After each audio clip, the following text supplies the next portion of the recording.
Porositi taksim por zhvati taksistin, vajza nga Kruja kërcënon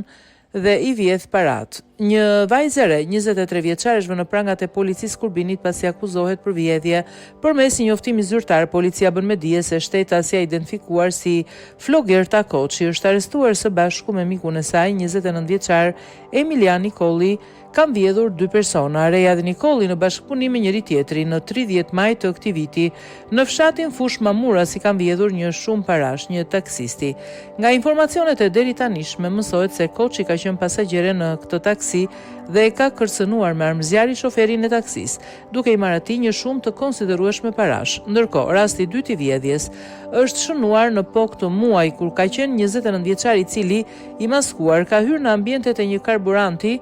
dhe ka vjedhur xhiron ditore së bashku me 23 vjeçaren. Policia aktualisht ka arrestuar të re, ndërkohë që po punon për kapjen e bashkëpunëtorit të saj, Emilian Nikolli, i cili është shpallur në kërkim. Si rezultat i veprimeve hetimore dhe operacionale të kryera më njëherë pas denoncimeve të 2 shtetësve për vjedhje, shërbimet e Komisariatit Policisë Kurbin në kuadër të operacionit Kulpe lokalizuan kapën dhe vënë në pranga njërin prej autorëve të dyshuar të këtyre rasteve, konkretisht shtetasen FK, 23 vjeç, banuese në Krujë. Nga këto veprime dyshohet se 23 vjeçaria dhe shtetasi EN, 29 vjeç, banues në Mamuras, i shpallur në kërkim në datë 30/5/2025 në fshatin Fush Mamuras, i kam vjedhur një shumë parash drejtuesit të një taksie ku ishte pasagjere shtetasi FK, duke e kanosur me armë. Më datë 10/5/2025 dyshohet se 29 vjeçari ka hyrë i maskuar në ambientet e një karburanti në fshatin Fush Gjorm, ka kanosur punonjësin dhe në bashkëpunim me shtetasen e ndaluar